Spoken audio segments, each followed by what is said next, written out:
I don't know who told you that being everything for everybody would make you feel whole.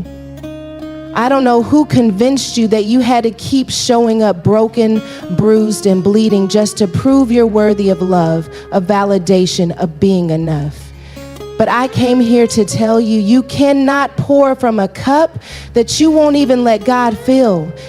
Fix yourself first. Everything else, the job, the relationship, the applause, the assignment, it can wait. Because what's the point of having the whole world in your hands when your soul is falling apart? See, we're taught to chase after outcomes. Fix the house, fix the man, fix the children, fix the money. But we rarely stop to ask, what about me? What about the little girl inside of me who never healed from what she saw growing up? What about the woman in me who's so busy surviving that she forgot how to breathe, how to feel, how to rest? Baby, your healing is not a luxury. It is your responsibility. Because if you don't fix what's going on within, you'll keep trying to manage chaos on the outside that you were never built to carry. So today, I'm giving you permission to pause, to breathe, to fall apart if you need to. This is not weakness, this is wisdom.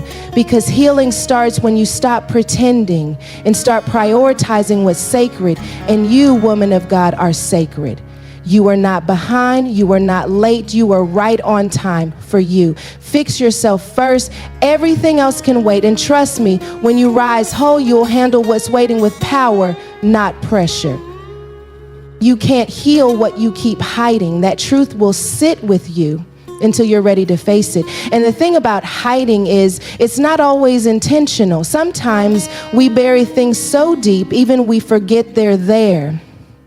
We've learned how to keep smiling through trauma, laughing through heartbreak, and performing through pain. We've become masters of functioning dysfunction. We've trained ourselves to be okay when we're not, and we've made silence our safety net, thinking if we don't talk about it, maybe it didn't happen. But healing doesn't respond to denial. Healing responds to honesty. Some of us have been hiding for so long, we've started calling our hiding place home. We've made agreements with silence that sound like strength, but really they're rooted in fear. Fear of judgment, fear of being misunderstood. Fear that if we let the truth come out, we'll fall apart and never recover. So we tuck it away. The childhood wound, the betrayal, the addiction, the shame, the insecurity, the fear of failure, the fear of success. We put makeup on our scars and filters on our reality, hoping that if we can make the outside look whole, nobody will question what's really happening underneath. But healing is confrontational. It's not polite. It doesn't knock softly. Healing comes with questions. It comes with flashbacks. It comes with moments where God will sit you down in silence and start pulling things out of your spirit that you forgot were even planted there. And the reason it hurts so much is because hidden wounds fester. They don't go away. They just grow in the dark. And eventually what you've hidden will start showing up in your behavior, your relationships, your choices. You'll wonder why you keep attracting chaos, but it's not chaos, it's a mirror. It's reflecting back the pieces of you that you keep refusing to face. Sometimes it's not that life is hard, it's that you're tired from carrying what you won't release. You're exhausted from protecting an image instead of protecting your soul. You're drained from pretending to be okay. And God didn't call you to be perfect. He called you to be real, because real is where He meets you. Real is where breakthrough happens. Real is where transformation begins. You can't heal what you keep hiding, because anything you refuse to acknowledge, you also refuse to surrender. And if you don't surrender it, God can't fix it. Healing requires exposure. It demands vulnerability. And vulnerability feels like weakness when you've been taught to always be strong. But strength isn't silent. Strength is telling the truth anyway.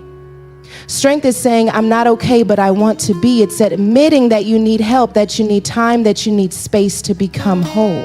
And not everybody will understand your healing process.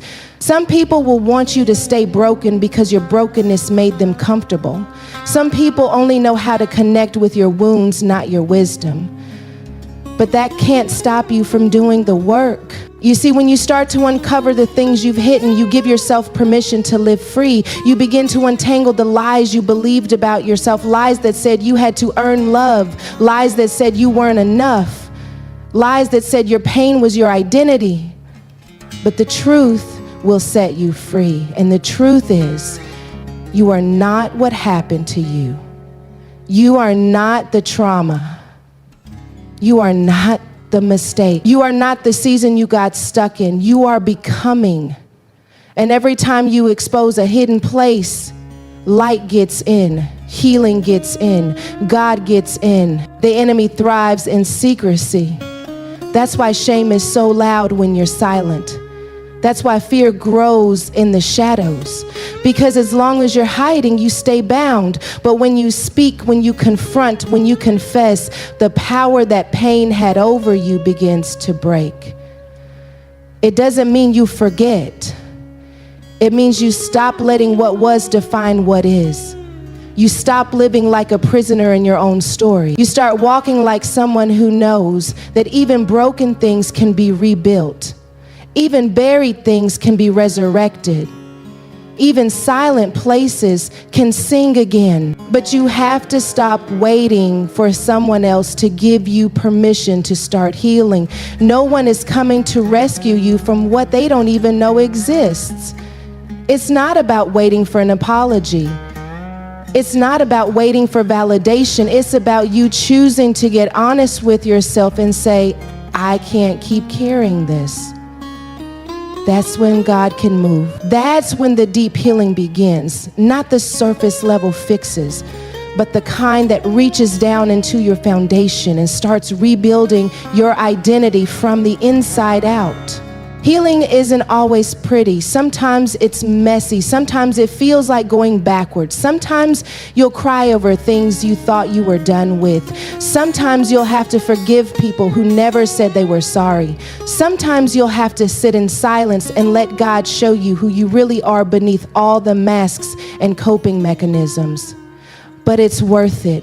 Because healing is how you reclaim your voice. It's how you rewrite the narrative. It's how you get back to the version of you that's not controlled by fear or shame. This is why you have to be intentional about your healing. You have to protect your process.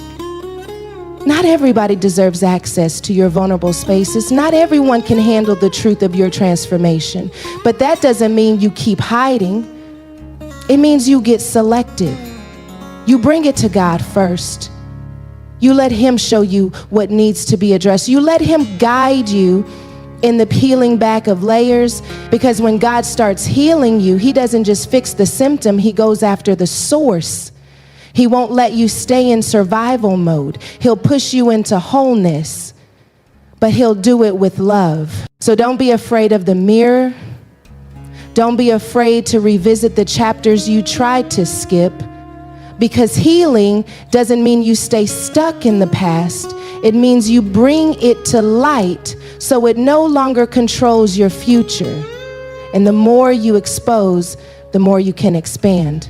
The more you release, the more room God has to fill you. And that's when you'll start to see transformation, not because you kept it all together, but because you finally let it fall apart in front of the one who can make all things new. Wholeness is your responsibility, not their reward. That truth will sit heavy if you've spent your life giving people power over your healing.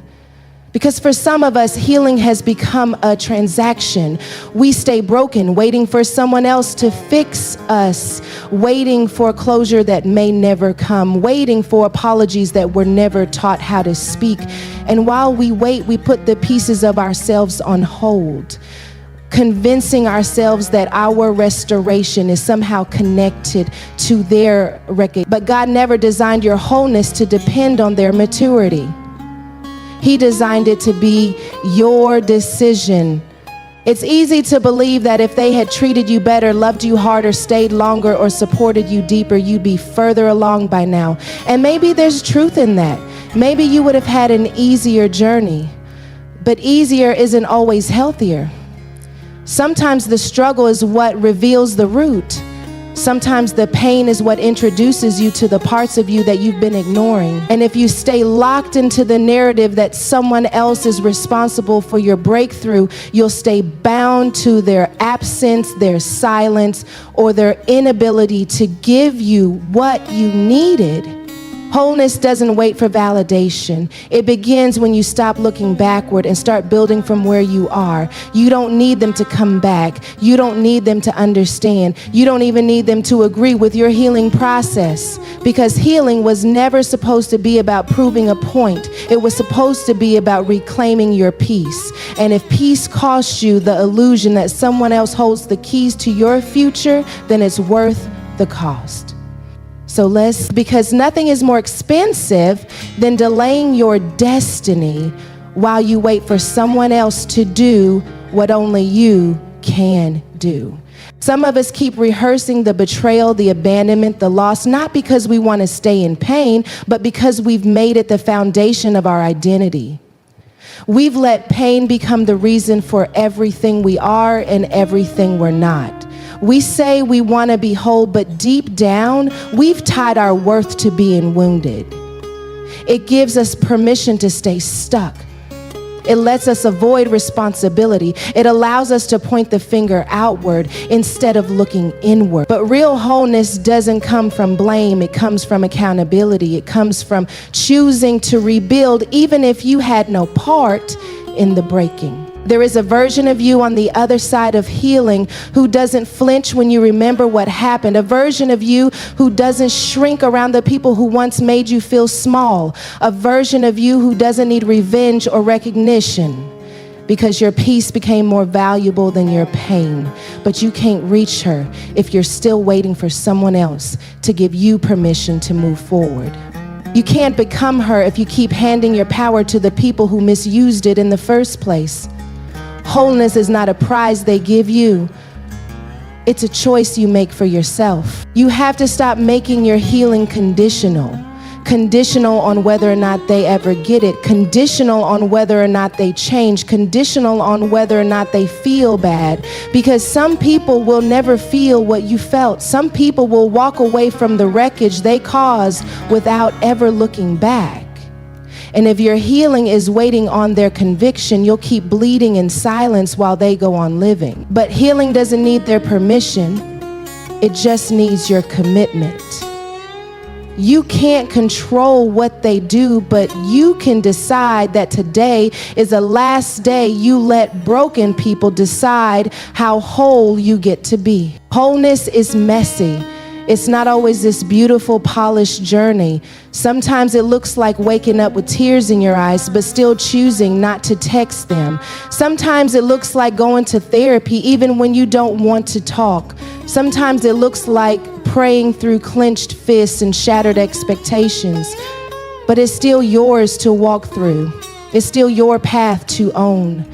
You may have been dropped, but you don't have to live broken. You may have been left, but you don't have to stay lost. The moment you take responsibility for your wholeness, you take back every piece of power you once gave away. You see, when you let other people determine the pace or possibility of your healing, you live on pause. You keep waiting for that call, that message, that sign, that moment.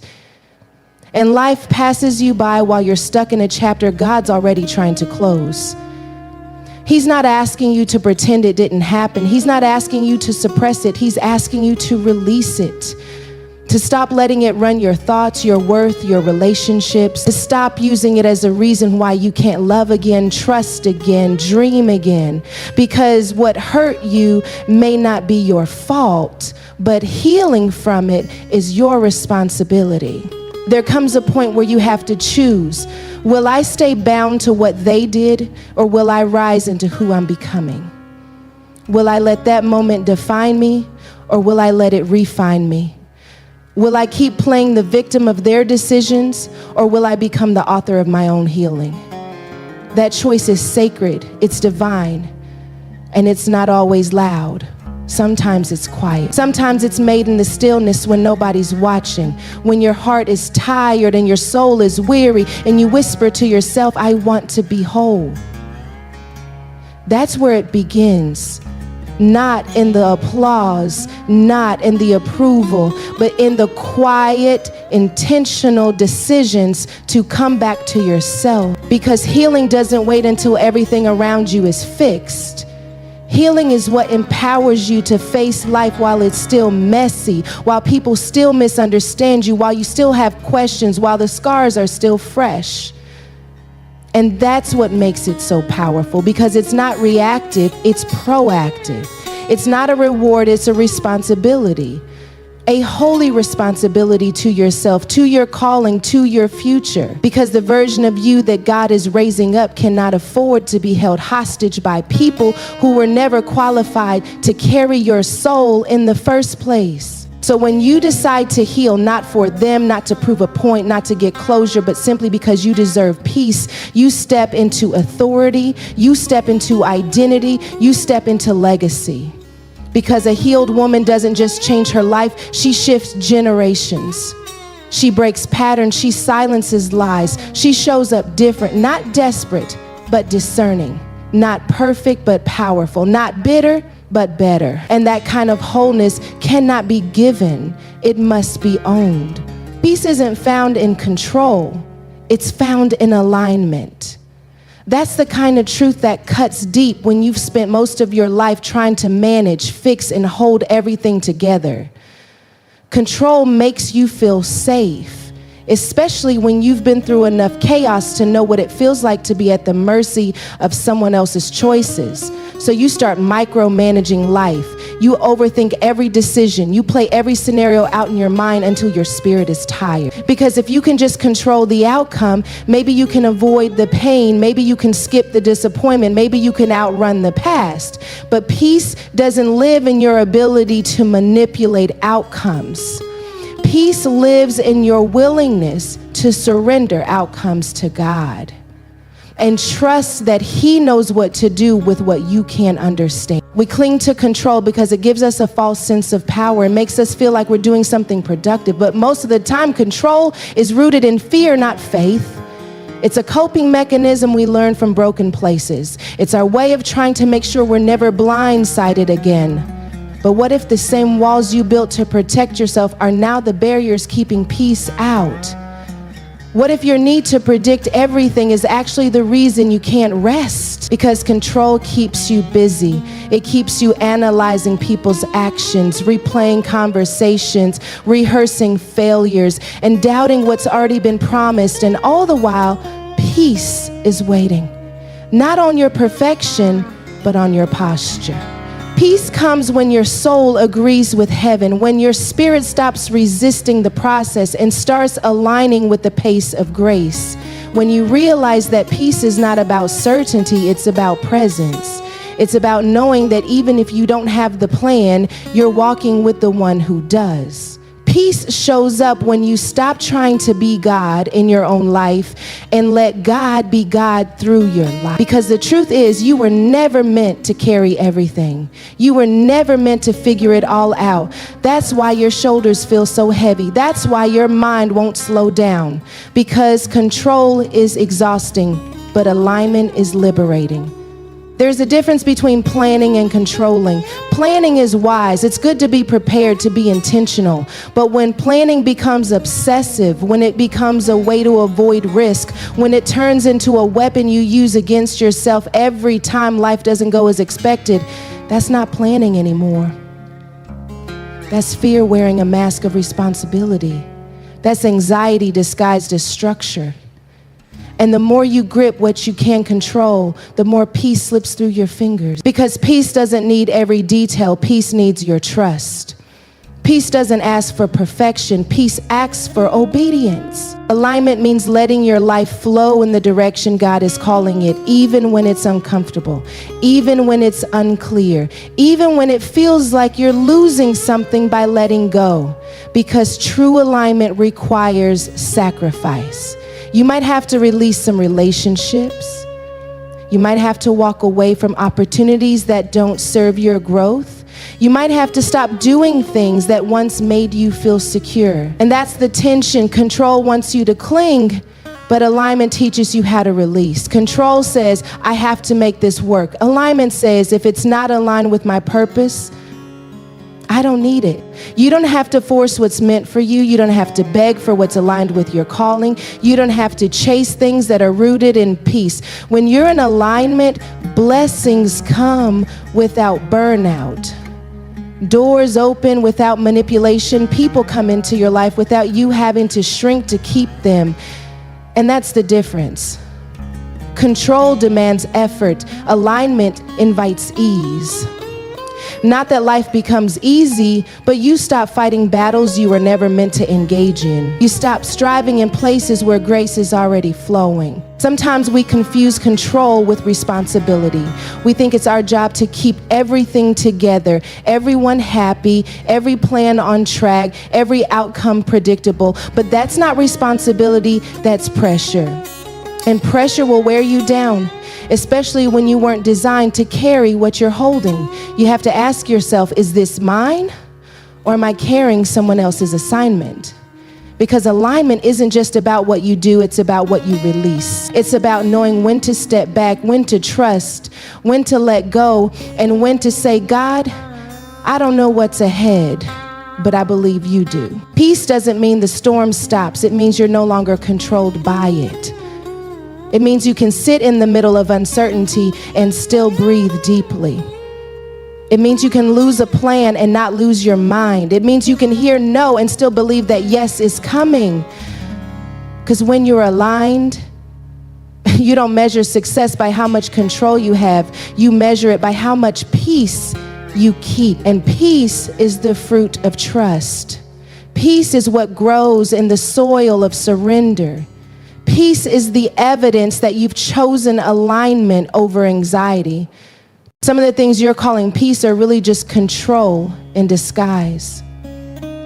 The silence isn't peace if it comes from avoidance.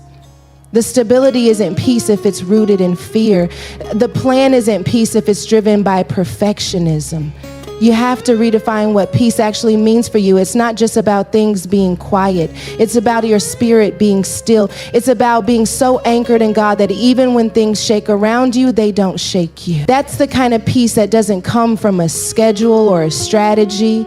It comes from alignment. When you're aligned, your yes has authority, your no has confidence. Your boundaries get stronger, your discernment gets sharper. And you stop trying to control people's perception of you. You stop needing to be understood by everyone. You stop wasting energy on things that have nothing to do with your assignment. Alignment helps you protect your energy, your mind, your spirit. It keeps you from being stretched in directions that don't match your destiny. Because when your heart is aligned with heaven, you don't have to force what flows. Letting go of control feels risky. It feels like falling, but it's really more like flying. It's releasing the need to drive and learning how to rest in divine direction. It's understanding that you don't always have to know the way when you trust the one who is the way. And in that space where control fades and faith rises, that's where peace finds you. Not because everything is fixed, but because you're finally flowing with purpose instead of fighting against it. And that's where you start to hear God clearer, move wiser, and live freer.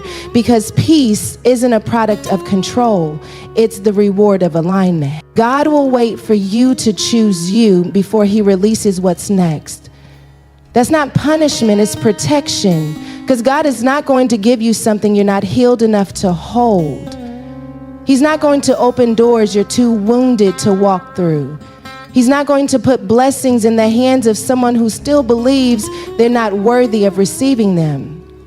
That's not because he's withholding from you. It's because he loves you too much to let you sabotage what he's prepared for you. And sometimes the delay is not about what you're waiting for. It's about who you need to become before the promise can meet you. We live in a world that applauds productivity but overlooks personal healing. We're taught to keep moving, to keep doing, to keep achieving, even if our souls are tired and our hearts are in pieces.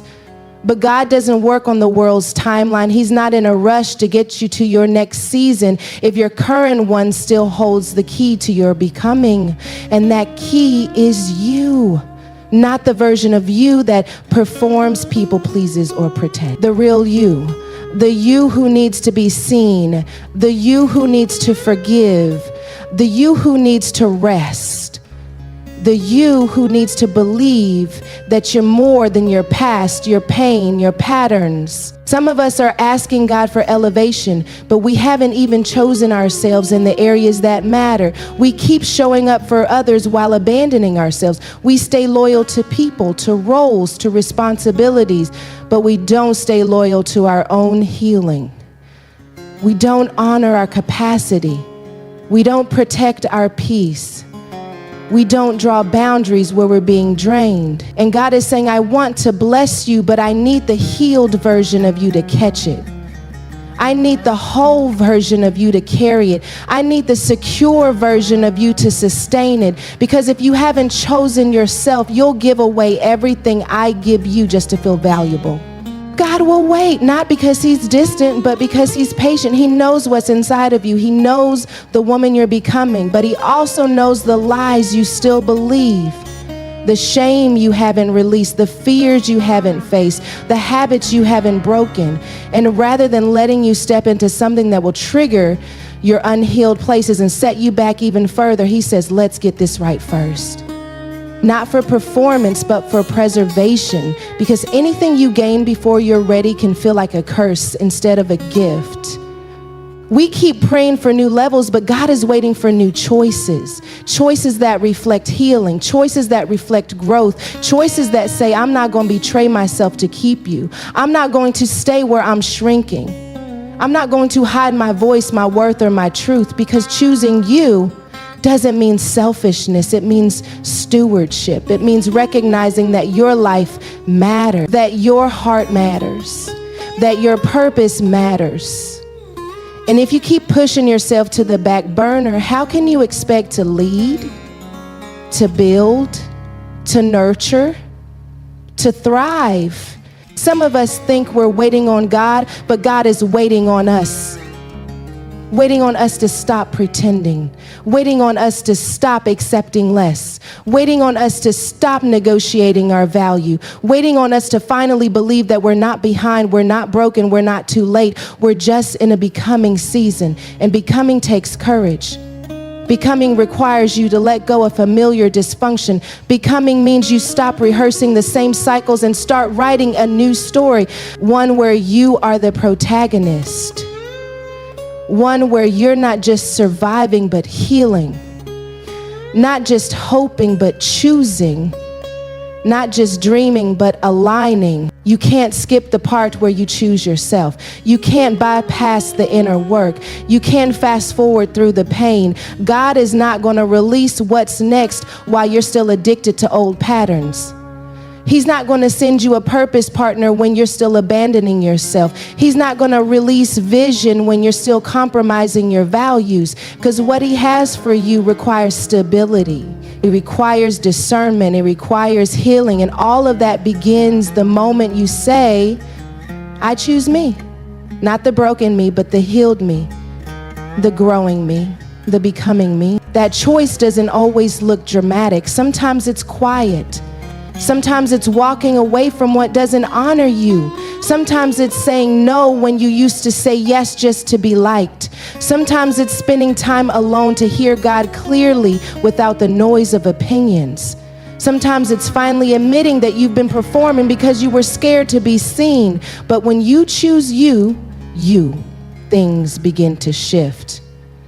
You start attracting differently. You start moving differently. You start recognizing what doesn't align with where you're going, and you stop apologizing for needing more. God doesn't want a version of you that's tolerated. He wants the version that's whole. And until you believe you deserve wholeness, you'll keep settling. You'll keep tolerating environments that drain you. You'll keep making excuses for relationships that dim your light. You'll keep shrinking to fit into places God never called you to enter. But when you choose you, you start creating space. Space for peace, space for clarity, space for God to move. Because now your posture says, I'm ready to receive without self-sabotage. I'm ready to be trusted with what I prayed for. Some of us are praying bold prayers while still living small lives. Not because we're not capable, but because we haven't yet chosen to rise. We're waiting for someone to choose us first. Someone to affirm us, to believe in us, to open a door. But you can't wait on external validation for internal healing. The minute you choose yourself, the minute you agree with what God already sees in you, doors start opening. Not always physically, but spiritually. The door to confidence, the door to alignment, the door to unapologetic self-worth. And through those doors, God can now release what he's been holding. The choosing won't always feel easy. It might feel like loneliness at first. It might feel like grief, because when you choose you, you often lose what was never truly for you. People might walk away. Certain opportunities might fade. But don't confuse loss with lack. What leaves your life after you choose yourself was never meant to carry you into your next season. And God is a God of restoration. What you release in obedience, he will return in alignment. But he will not force you into freedom. He'll wait until you're ready to walk in it, until you're ready to stop settling, until you're ready to believe that you matter enough to build a life that reflects it. This is the season to choose you, to show up for yourself with the same energy you gave everyone else, to pour into your healing, your clarity, your boundaries, to let God redefine what it means to be whole. And when you do that, when you finally become the version of yourself that doesn't chase, doesn't beg, doesn't shrink, that's the version God will trust with what's next. Not because you earned it, but because you're ready to carry it. Not because you were perfect, but because you were faithful to the process.